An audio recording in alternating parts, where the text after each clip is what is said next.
FC พอกินนี่บ่ซักลงมาท่ายทมิดนี่น้ำบริติงเลยเนาะเพื่อนี่ก็บริติงวันนี้บ่ฮู้ว่ามันเป็นเนาะอยู่ดีน้ำก็ติงมันบาดเดียว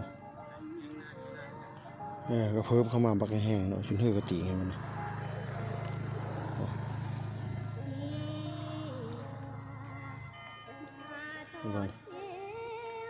แต่ว่าซักเลยน้ำมันทมิดเฮือบริติงเลยเนาะ